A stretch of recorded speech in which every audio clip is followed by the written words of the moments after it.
Well, it's good to see you again, and thank you for tuning in to watch this. I really appreciate it. And the good it'll do in stimulating your mind and causing you to do some further study, maybe to apply this to your class and your age group.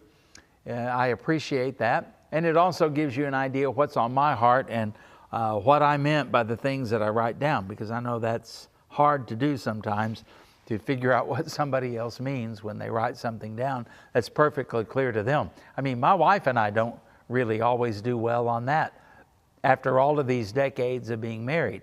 So that's why we do this. Thank you for tuning in and watching. Thank you for those of you who are watching this to keep up with your class because you're sick or on vacation or something. I really appreciate that, and may the Lord bless you.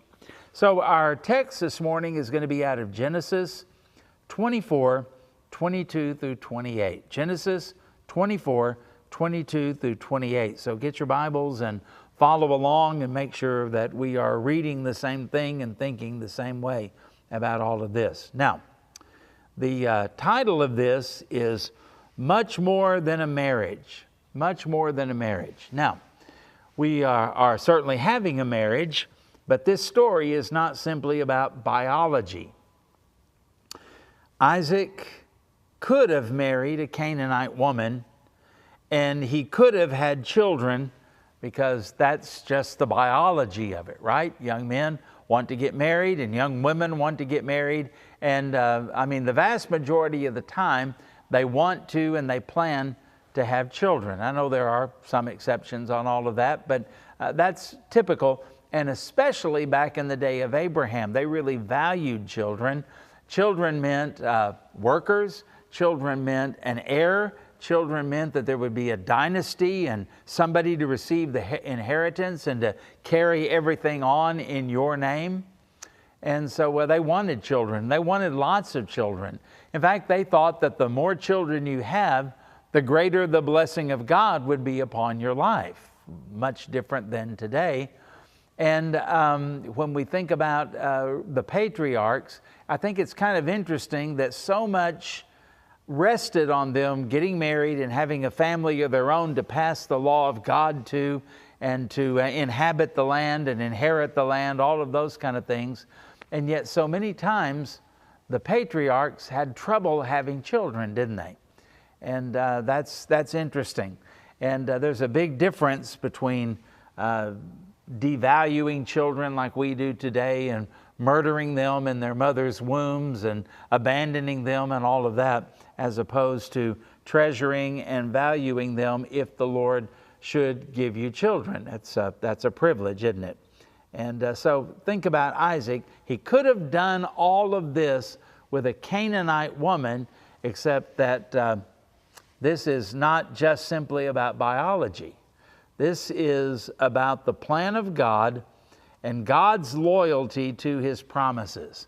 And so many times we talk about being faithful to God, and we forget about the fact that God is so incredibly faithful to us. Not because we deserve it, not because we've earned it, but simply because that's in His nature. And He's made promises to us, and He will fulfill every one of those promises, just like He made promises to Abraham, and they were to be transferred to Isaac, and He's going to make sure that they are all taken care of. And so He has steadfast love, covenant love, and He is also loyal to His word. I think about in the Psalms, I wish I could remember exactly where it was. It says that He has exalted His word above His name. Let that sink in. Do a Selah right there and think about that. He's exalted His word, what we're looking at now, above His name. He is loyal to His word because His word contains His truth, His plan, His purposes, and His promises to all of us. So He is loyal to His word, and He has the power to guide us, to provide for us wherever we may go, to control circumstances and events, to reach the fulfillment of whatever promise that He makes. Now, from a human standpoint, building a nation out of one guy with one child, that's carrying the covenant. I hadn't forgotten Ishmael, but one child that's carrying the covenant, which is Isaac. That's a tall order. Had Abraham said that, and Abraham said, Sarah, my purpose is to create a new race of people and to create a nation. But we're only going to do it with one kid. That's laughable. It should have been that he had that child and we never heard of him again. But today, even now, all these thousands of years later, there is a land of Israel and a nation of Israel, and there is a race of Jews living all over the world, even in our own country, and everything that God said about them certainly has been true and will be true in terms of those promises. And so God does some things the hard way, the difficult way, in a way that really ought to cause us to have no trouble trusting Him. I mean, Lord, if you could do this with Abraham, with this one child, and look where we are today with the Jewish race and the Jewish nation, why should I doubt anything that God says in His Word about any situation? We've got to think about this a little more deeper than we do. So the marriage of Isaac displays this, perfectly. Because the covenant remains intact in spite of Abraham's age, in spite of Sarah's death, and the complication of finding the right bride in a distant land. Now, how are we going to do all that? And that's where we talked about last week, the sovereignty of God. But this is more than just a young man needing a wife and wanting to have children. It's got to be done the right way with the right people at the right time. So we look in our text down at verse 22. And so it was, when the camels had finished drinking, that the man took a golden, this is interesting, my translation says not just ring, but a nose ring, weighing half a shekel, that's about half an ounce. I think I would want something lightweight in my nose too. And 2 bracelets for her wrists, they're significantly heavier, weighing 10 shekels, 5 ounces of gold. I don't know what gold is an ounce right now, but you can figure it up. And said, whose daughter are you? Tell me, please, is there room in your father's house for us to lodge? Eliezer wasn't by himself, by the way, was he? Verse 24, so she said to him, I am the daughter of Bethuel, Milcah's son, whom she bore to Nahor. In other words, this is a part of the family of Abraham. And back then, I know we sort of cringe at it now, but back then they tended to marry within their clan, within their tribe, and the tribes were all related. And so, lo and behold, what a lucky break.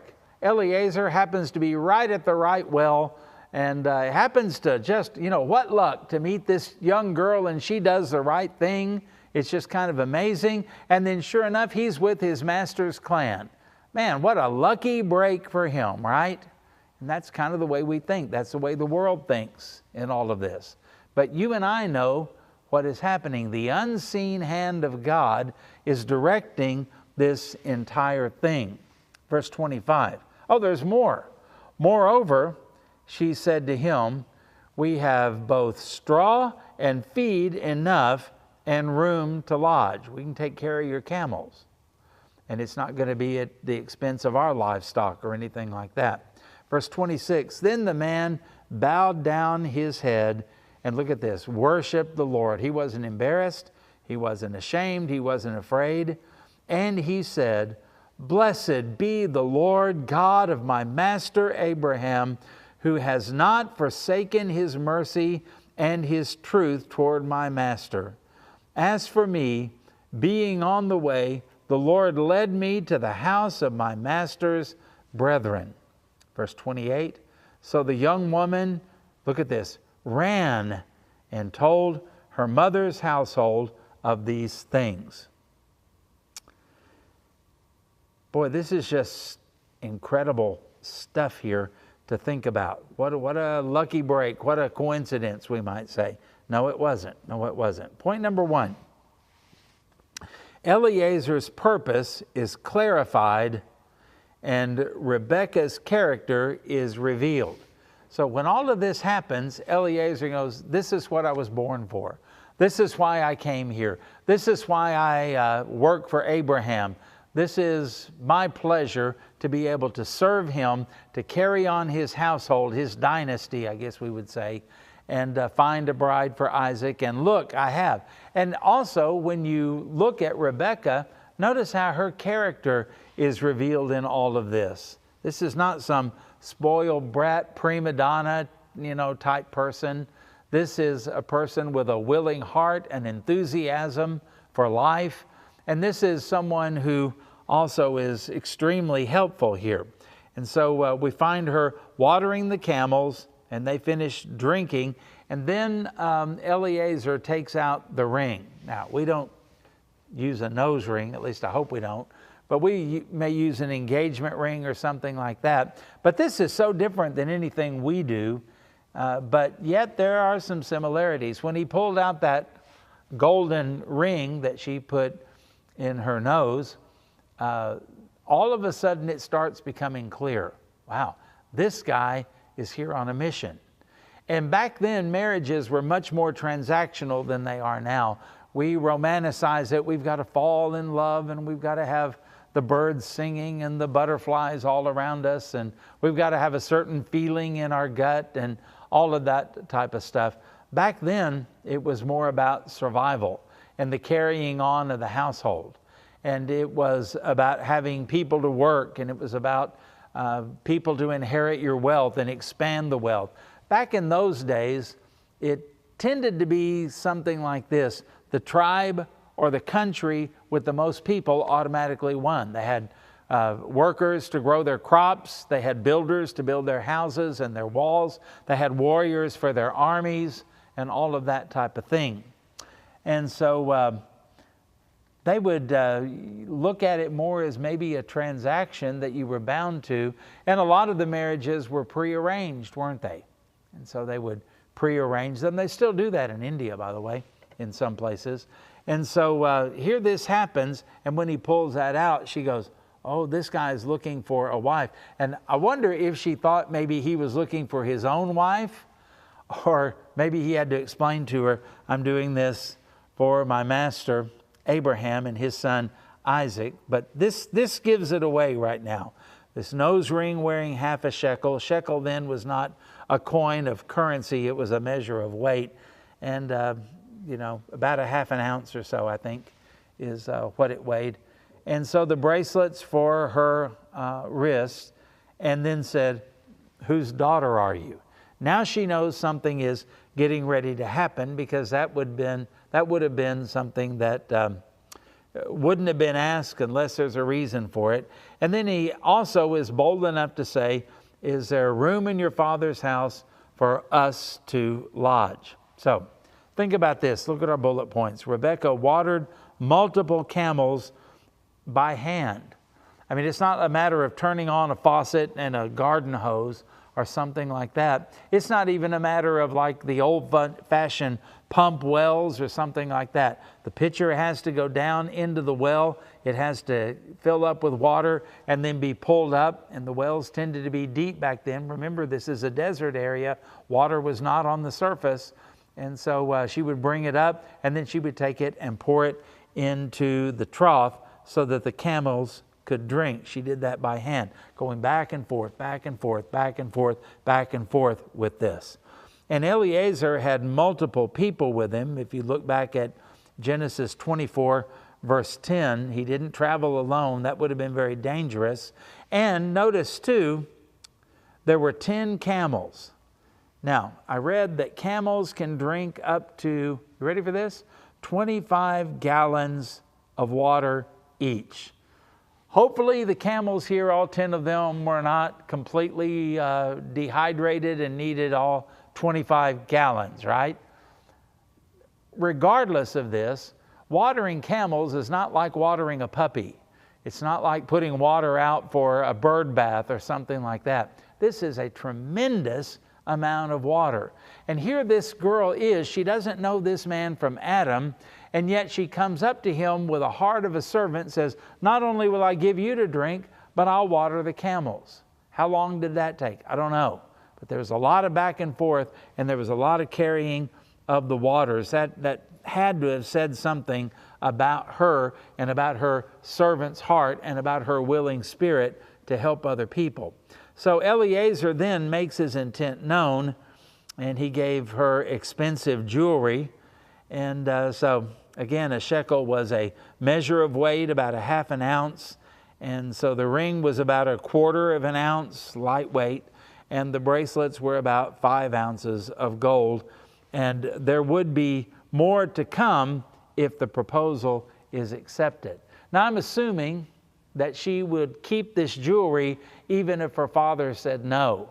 I would assume she would keep the jewelry even if she said no, just kind of the way they did things. These are just gifts of hospitality and gifts of intent and purpose, and also maybe to show her father, I'm not just a vagabond, homeless vagabond out here who has no money.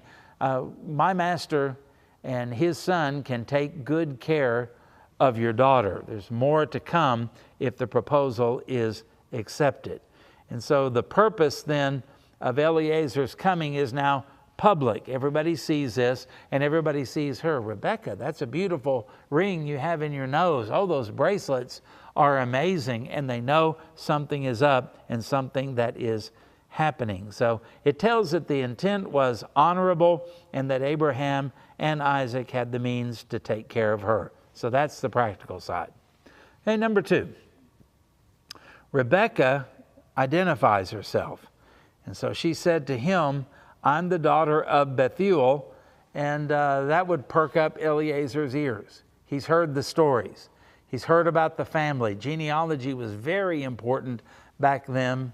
It's the only way they identified themselves. Have you ever noticed that in the Bible there were no surnames? And I've had people, even here in the church, come up and say, wait a minute, you said something about Joshua. Now, is that the Joshua that fought the Battle of Jericho? No, this is a Joshua. I was preaching out of Zechariah one time. Different Joshua. This is Joshua, the high priest. Why does God make it so confusing by having multiple names? And I said, I don't know. Have you ever heard of somebody named Bob? And they looked at me kind of funny, and I said, there are a lot of Bobs, a lot of Williams, and a lot of Johns and things like that. But we have a surname that identifies them, usually a name that is a characteristic of one of our ancestors, maybe the work that they did. I have a friend named Vernon Cooper. A Cooper is a barrel maker, so his ancestors must have made barrels. Somebody whose name is Smith, where you think about a silversmith or a blacksmith, somebody who's a metal worker, that's probably what their ancestor did.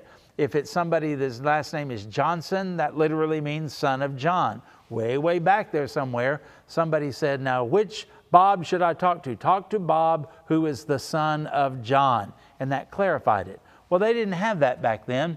And so instead of writing Greg Keenan on a check, I would have to write, my name is Greg, the son of Marvin, the grandson of Mitchell, the great-grandson of Herschel, I think.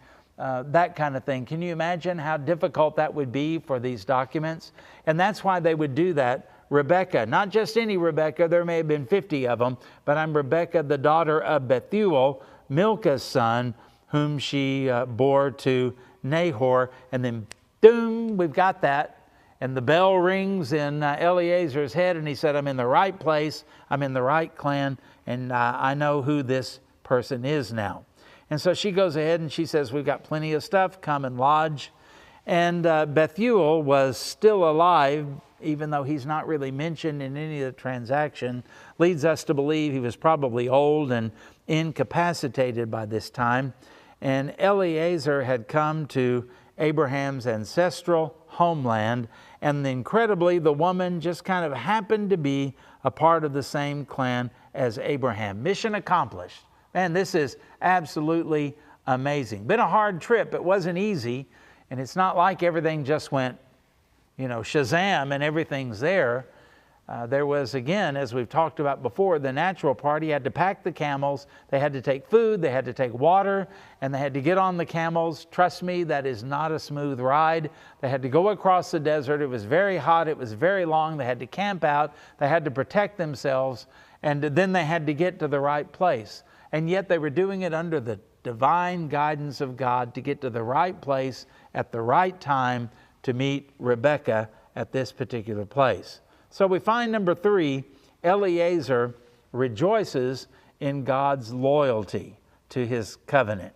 God had made a covenant, and God says, I'm going to make sure this happens. This is not just on Abraham, this is on me. Remember when Abraham divided the animals? And remember that when they made a covenant, it literally, berit means to cut a covenant, because they would cut the animals in half, spread them apart, and then the two parties would walk between the animals to make the covenant. Basically saying, if I fail to meet the terms of the covenant, may what happened to these animals happen to me. It was a common thing in those days. It wasn't just a biblical thing. Everybody did it. It was called a suzerain covenant. And yet Abraham goes to sleep and God walks through the animals. What was he saying? Abraham, whether you're faithful or not, I bind myself to this covenant. I will fulfill it. And Eliezer is rejoicing in God's loyalty to his covenant in verses 26 and 27. So he bows his head and he just has a prayer meeting and a time of worship before the Lord. Blessed be the God of my master Abraham, who has not forsaken his mercy and his truth toward my master. As for me, being on the way, the Lord led me to the house of my master's brethren. This is just amazing, and it's got to be more than just what a lucky break. This is the hand of God, and that's why we're reading about it. So his response is worship. Now, what could he have done? Well, he could have said, man, I'm telling you, if you want a job done right, get Eliezer. Man, I can do it, can't I? Did you see how I orchestrated all of this? You see how I found her? Do you see how I had us make the journey and make it so that we ended up right here? Oh boy, I really knew what I was doing. I mean, isn't that kind of what we do? We look at other people and they may ask us, what's the secret to your success? Oh, you got to make good decisions. Oh, you've got to be wise. And we forget that we could not make good decisions. We couldn't understand the times. We couldn't be wise with our money or anything else without the help of God, without the work of God in our lives. And, how would we do if we had to go out into the wilderness without any house, without any clothing, without any guns, without anything like that, and we had to just simply survive? It'd be very, very difficult for us. And so we may look and say, I think some of those primitive people, some of the things they did were just so dumb. How could you believe that? But look at all of the technology, look at all of the wisdom, look at the things we understand. I mean, to be honest, I still get amazed every time I see an airplane take off. That just amazes me. And I think about myself. They opened up my chest, took my heart out, stopped it, repaired it, put it back in, started it up again. I'm not sure about the order, and then closed me up. Here I am today. How do you do that? Cavemen couldn't do that. My ancestors couldn't do that and wouldn't survive that. But look, we are. Think about the medicines that you take. Think about you going to your tap and you turn it on and water comes out, and lo and behold, the water is actually clean and safe to drink. I mean, amazing. Turn it the other way and it's hot, and you could have hot water for shaving or washing up or a shower or something like that. It's amazing. And yet you and I could probably not put that together and have all of the resources that we have if it were just simply left up to us. And we think we are so incredibly smart. And so Eliezer does something that we probably ought to do every time we turn on the tap. We ought to worship. Every time we see a sunrise, we didn't make that happen. We don't deserve it. We ought to worship. And every time we have food to eat, we ought to worship the Lord. That's the point of all of this. And notice that he recognized the authorities in his life, God and his master Abraham. And notice how he's so respectful. He talks to God and he blesses God, he worships God, and then he also prays about his master Abraham. Do you pray for your boss? You wouldn't have a paycheck without him. Do you hate the company that you work for and you hope that it falls apart and hope that it fails? Well, then you and a bunch of other people are out of work. I don't know why our country can't learn that if corporations don't prosper, we don't have the things that we enjoy, and we don't have a paycheck either. I'm a capitalist, by the way. So we see all of this, and he gives praise to God, as we certainly should. And he praises God for his loyalty to Abraham. He is not abandoned.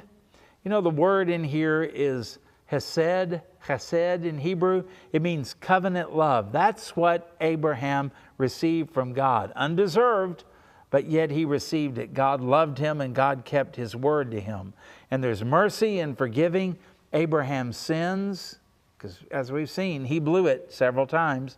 And then we understand the truth that God does exactly as he promised.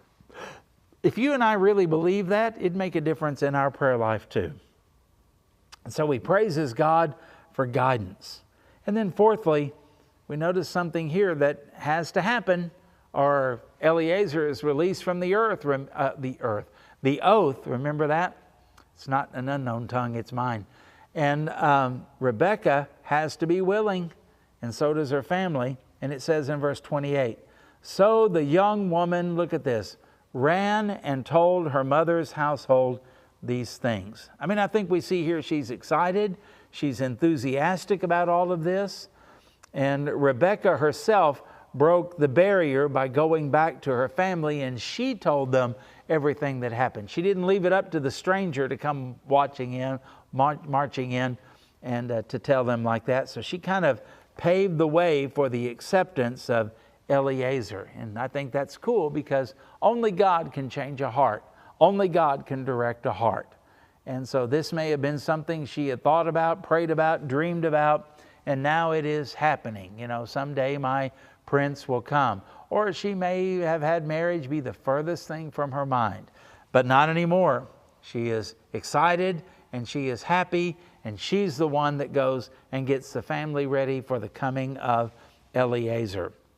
So in conclusion, think about this. Number one, the report of God's loyalty should soothe the doubts of true believers. You know, he's promised things like, I'll provide all your needs according to my riches and glory. Do we really believe that? He's promised that all things would work together for good to those who love God and are the called according to his purpose. Do we really believe that?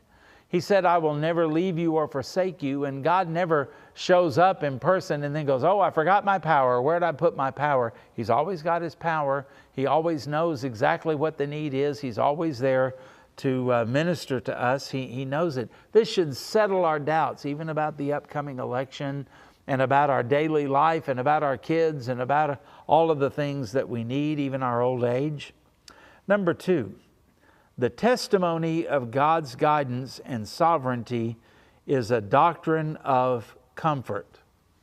Why is it a doctrine of comfort? Spurgeon says that I can rest my head on the pillow of God's sovereignty.